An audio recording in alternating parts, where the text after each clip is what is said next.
Welcome into NBA Now by Chat Sports. I'm your host, Marshall Green. The NBA draft is over and done with, and we are moving along in the NBA offseason as we are now focused on NBA free agency. In today's show, we're going to take a look at the top 25 NBA free agents. ESPN put out a list where they ranked their top 25 NBA free agents, but they based it on the stat WAR, which is wins above replacement. So we got that list inside the Chat Sports studios. Then we had myself, Seeps, Rolly, Harrison, Chase, all the NBA guys here submit our own top 25 rankings. And now we got a list of really ESPN's and Chat Sports rankings. So these are not all my rankings. So if you're upset, don't just yell at me, yell at the other guys in the office. But let's do this before we get going. If you could, we would really appreciate it if you hit that thumbs up icon.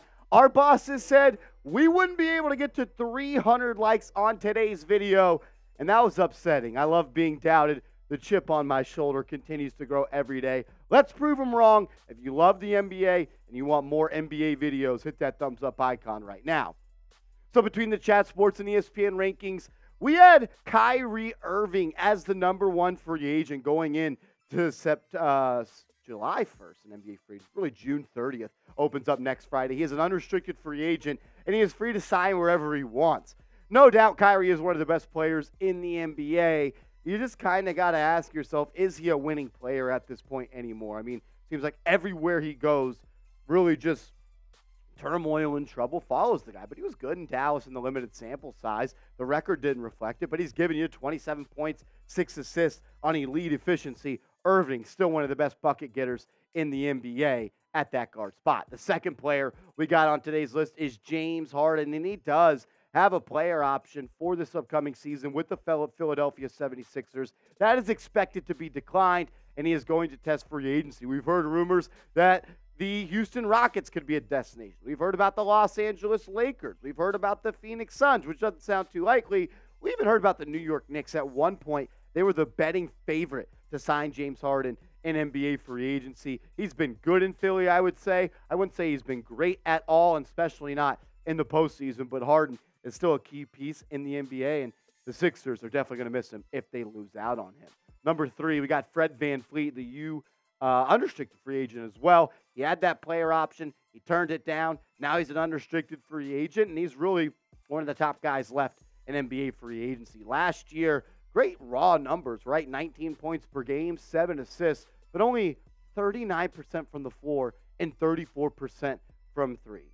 Really, his efficiency has taken a dip in the past couple of years. He's a great pick-and-roll maestro, but he's not an efficient scorer anymore. Still going to be a good player, though, for whatever team signs him. But sounds like he's going to get overpaid at $30 million. Think about it like this. Jalen Brunson got $25 million, and he is much better than Fred VanVleet. Draymond Green is an unrestricted free agent after he declined his player option of about $30 million. There's been a lot of teams linked to Draymond Green. We've heard some Lakers rumors. We've heard some Suns rumors. Maybe with the Dallas Mavericks now having that full mid-level exception, they could be a buyer for Draymond Green.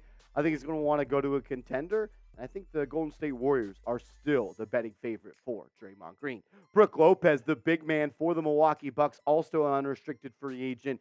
You're really in a weird spot right now if you're the Milwaukee Bucks. Chris Middleton opted out of his deal. We'll talk about that. Brook Lopez is an unrestricted free agent. And if you're looking for a big man that can defend the rim at one of the highest clips in the NBA, while also being a guy on the offense that can space and really knock down shots, he's one of the best in the biz. I think he's going to get a lot of money coming up this free agency cycle. We've already talked about our top 5. Not my, I'm saying our. Who is the best free agent, though, this year? Is it Kyrie?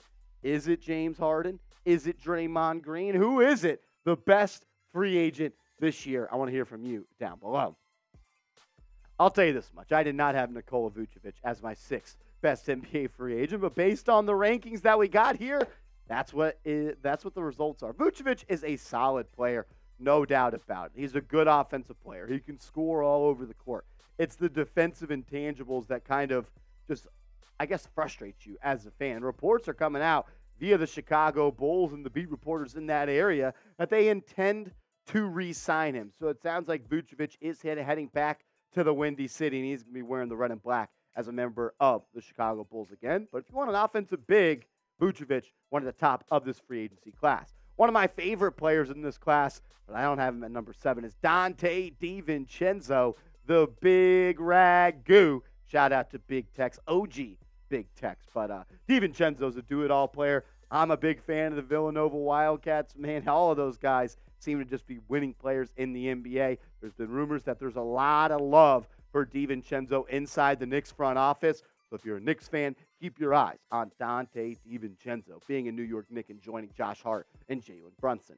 Christian Wood was a big name last offseason once he was moved from the Houston Rockets to the Dallas Mavericks. Did not work out all that well for Dallas. He's an unrestricted free agent. I'm expecting him to command a decent amount of money. Really skilled offensive player. Doesn't bring you much on defense. Doesn't make teammates better. And there's questions of his work ethic. But when you talk about offensive skill for a guy that size, he's elite at that, no doubt about it. Number 9, Cam Johnson. He is a restricted free agent, which means the Brooklyn Nets will have every opportunity to match a contract offer sheet if he does agree to sign with another team. I think you usually have 5 to 7 days to do that. Really good young player, can stretch the floor. Solid defensively, not an elite defensive player. He can shoot it, he can drive it, he can pass it. And when he gets hot, he's a knockdown shooter. I'm a big fan of Cam Johnson. We got him just inside the top 10. D'Angelo Russell closes out the top 10 of the top free agents. Didn't play all that well in the playoffs, but he's not a scrub by any means. He has just been unable to find his groove in the postseason for really any team that he's played for. This past year for LA, shot just 42% from the deck and less than 32% from deep. Still gave you 14 points and almost 5 assists. Good player, but it's the postseason struggles that concern me with D'Lo. But if you need a point guard that can control the offense, create for himself and for others, he's going to be a guy that's going to have some interest across the league, no doubt about it. This is where my list just completely does not agree with this one. Josh Hart being the number 11, that's a joke. Josh Hart's a top 5 free agent this year, in my opinion. One of the best role players in the NBA. I love when players become stars in their role. Not saying Josh Hart is a star, but he's one of the best role players at it. Didn't have the best postseason, but still really good, right? Almost 11 points per game, 7+ rebounds, 48% from the deck. But it's a three-point shot that really hurt him as well as the New York Knicks, and that's why they lost to the Miami Heat, connecting on just 31.3% of those. All signs point to the fact that Josh Hart is going to re-sign with the New York Knicks. Sounds like a 4-year, $72 million deal, $18 million on average. I think Josh Hart's back in the Big Apple with his homie Jalen Brunson. Austin Reeves from the Los Angeles Lakers next up on today's show. Just like Cam Johnson, he is a restricted free agent. The Lakers really still have control of his contract, and they got to do whatever it takes to bring him back. Love me some Austin Reeves, and man, in the playoffs, he was something that you had to watch. Can't miss TV. 17 points per game, just under 5 assists, but dang, the efficiency, man.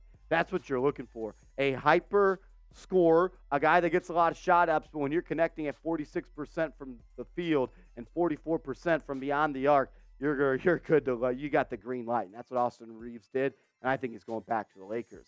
This is a guy that I think is also ranked too low. Khris Middleton declined his player option. He is going to be an unrestricted free agent. Didn't have the best year this past year for the Milwaukee Bucks, and the father time is definitely tugging on the jersey of Middleton, but he is still an elite defender, a good shot taker, a shot creator, and just a winning piece. He's someone that's given you 15 points per night this past year, 5 assists, 4 rebounds. It's just the efficiency that was a little bit low for me. I'm going to call this an outlier year. I think the injuries mess with Middleton a little bit. He's a much better shooter than 31.4% from downtown. And if he gets away from Milwaukee, they're going to have to do something to replace him because they are absolutely going to miss him and his veteran leadership. Some people are saying he's washed, though. I mean, look, some people had him as lower than 13 on this list, and that's why he came out here. So is he washed? Is he done so? Finito. Shout out to Chief. Type Y for yes. Type N for no. Jakob Poeltl comes in at number 14 of this list. I'm a big fan of his. He's an unrestricted free agent as well. Really good roller in the pick and roll. Will really play with the guard. He's someone that I was shocked went for a first-round pick because he was on an expiring deal. Toronto's going to try to bring him back, but they run the risk of losing him as they do not have restricted free agency over Pirtle. Good player. I could see him going for the non-taxpayer mid-level exception of about almost $13 million per year. Number 15, one of the best scoring guards off the bench who transitioned to a starter this past year, Jordan Clarkson. He has a player option, has a couple of days to pick up on that. We'll find out if he will be a free agent. I'm expecting him to decline it, test the free agency market, and try to get more guaranteed money going into the future. If you need a score that can just be instant offense, has that microwave badge on Hall of Fame, Clarkson is a guy that can get that done for you in your squad. Bruce Brown, one of my favorite players in the NBA in free agency. Him and Josh Hart are very similar in my opinion. Brucey's probably a little bit more skilled on the offensive end, but winning player, man. Rebounding when you need it, defense when you need it, makes a shot when you need to. He was a big piece for the Nuggets during that title run, and if you go back to that parade for the Denver Nuggets, Mike Malone, as he looked like Marshall Mathers up there and Slim Thug, drunk, saying, Brucey, he's coming back. Sounds like Bruce Brown is not going to be back with the Denver Nuggets. I think he's going to get a sack this summer, so we'll see if he's with the Denver Nuggets or not. Matisse Thybulle really upped his stock after he got moved and traded to the Portland Trailblazers. He became a knockdown shooter, and when you pair that with his defensive versatility on the perimeter, that's a scary combo. He's a good player. We got him at number 17. Josh Okogie, the young player for the Phoenix Suns. I'm expecting him to go back for a cheap value deal with the Phoenix Suns, go join Bradley Beal, Kevin Durant, and Devin Booker. But if you're looking for a scrappy defender who's still kind of developing on the offensive end, that's a guy that you could be looking at for maybe the cheaper available exception for about $6-7 million. Kelly Oubre, a Chat Sports legend, 30K Oubre. He actually went to my rival high school, so I've been watching him play ball for a while. He's a good player. Needs to improve his outside shot, become more consistently there. I'd like to see more effort on the defensive end, but as a guy that was a 5-star recruit out of high school going to Kansas, he's got the tools to be great. I'm just waiting for him to finally put it all together, and I'd like to see him play on a contender. He's definitely going to help a team wherever he goes. Jeremy Grant coming in at number 20 on this list. Didn't work out for Portland like a lot of people thought it could. People thought he and Damian Lillard could be a duo that can make noise in the Western Conference. Didn't work out. He's going to be a free agent. You're looking for a scoring number 4 that is versatile and gets downhill and an athletic guy.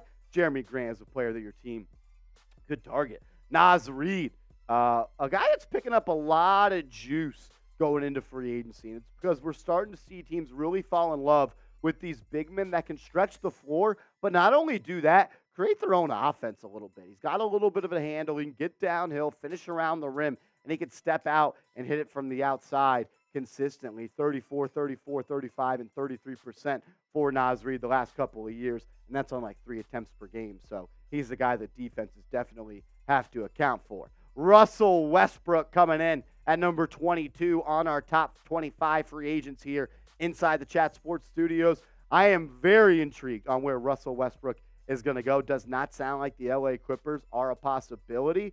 That could always change on a dime, but I'm expecting him to go to a team where he can have a role and help a team try to achieve the dream of competing for an NBA championship. PJ Washington coming in here at number 23. If you're looking for a tweener, 3-4, hard-nosed, can create his own shot, good defender, rebounder as well. PJ Washington is a player that you can get maybe $5-6 million per year, 3 years, $18-20 million. Washington could be a good value play for a competitor trying to round out this roster. Number 24, a former NBA champion, Harrison Barnes. He was a key part of that Sacramento Kings team last year, provided a lot of veteranship and leadership for a young group and a young nucleus over there in Sacktown. Got into the playoffs. That arena was electric.